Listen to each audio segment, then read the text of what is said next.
By the way, if I'm wrong about her, I will fully admit that I'm wrong. Well, you focused on the wrestling, so you're not going to be wrong there.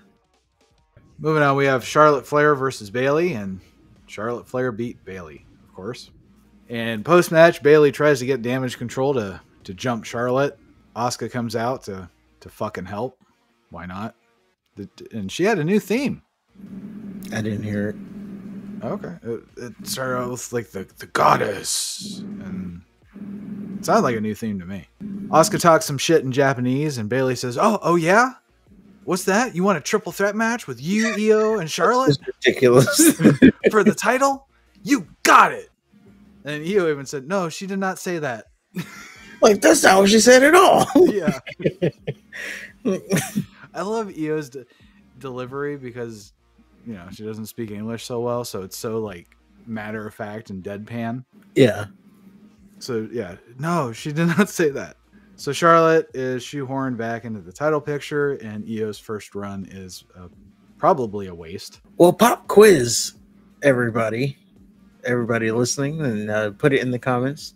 Is Asuka in this triple threat match to win the title back or to take the pin? Then type. Oh, yeah. Let us know in the chat what you think. Is Asuka shooed into this triple threat match to win the title or take the pin? Well, who's going to take the pin? Is it going to be Io or Asuka? Well, I think Io walks out as champion. You think so? Yeah. And that's why Man, Asuka there, so she can pin Asuka. I can so see Charlotte Charlotte taking it back. And then, you know what? They have Carfax coming, so there's that. And by the way, that little thing played right before the Charlotte match. Mm-hmm. Jade Cargill has signed with the WWE, as reported by ESPN as TMZ. So can you explain to me why we're supposed to be excited that Carfax is coming to WWE? You seem to be a fan. Tell me what I'm missing. You're missing that she is the future, or not. I wouldn't say she's the future. I would put Tiffany Stratton as the future. Okay. She's the now. Like, she's a big deal. She has the look. She has the presence. She has the mic. Is her wrestling there? You know, but you don't need to be a Bret Hart to be the face of a division. Like, we're already talking about Bianca Belair versus Cargill. That's a WrestleMania main event. We're already talking about Charlotte Flair versus Cargill. That's a WrestleMania main event. You could throw Becky Lynch. That's a WrestleMania main event. Like, she's already main event status. Rhea Ripley, WrestleMania main event. Rhea Ripley can actually wrestle, though. That's what I'm saying. Yeah, I know you're hung up on the wrestling part of it. Well, I'm hung up on everything else. I'm hung up on the fact that her little Jade Cargill signs with WWE is the second most viewed piece of content that WWE put out all year, behind The Rock returning. Okay. That's what I'm hung up on.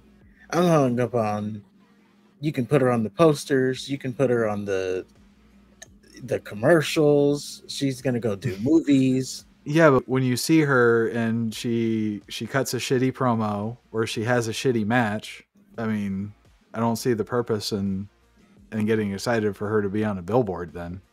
If when you see her, it's nothing but shit. Here's the thing. When I watched some highlights of her. What? Okay, go ahead. Yeah, okay. I watched some highlights of her and I see Bianca Belair. I just see what Bianca Belair should be. How's that? Just the attitude? Is that what it is? Just the presence. When Bianca is in the ring, it just seems like she's doing a rehearsed dance. And same thing with Cargill. And it's more noticeable with Cargill because she acts like she's this badass. She's got Shaq with her, and she's got the platinum hair. She's got the muscles. She's got a good look. I'll give her that. But she has only been with AEW, and Lord knows what she's learned there. So getting in the Performance Center, maybe she'll be a lot better. Oh, there's going to be no Performance Center for her. She's going to the main roster. No, she went to the Performance Center. That doesn't mean she's going to NXT. Are we talking about NXT? No. Just the Performance Center. They're probably going to train her up a little bit first. See where she is. Get a feel for her.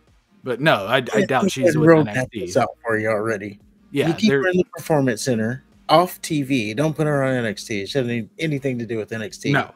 You keep her on in the Performance Center. You train her up. She debuts at the Royal Rumble, wins it. Yeah, I'm going there already. Wins it, and she goes on to WrestleMania.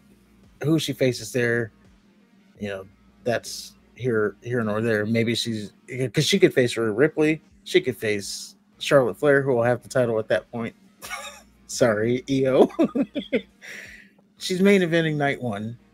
So whoever the opponent is, then there you go. I don't know. I don't see it. I see it with Ripley, even though I don't like Ripley. I get it with her. Charlotte, same thing.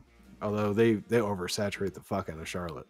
But yeah, based on the highlights I saw, and hearing her promos, and she was also in the China documentary, and just not impressed. She was in the China documentary? Yeah, she was talking about how China was an influence to her. She made it seem like she was on Stone Cold's level almost.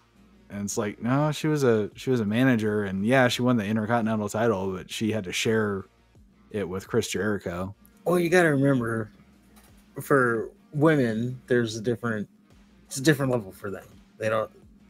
That's true. Women see women on different levels than men see women. Well, I'm just saying, it's just she was important. I'm not discrediting the fact that China wasn't important. It's just they made her seem like she was more important than what she was.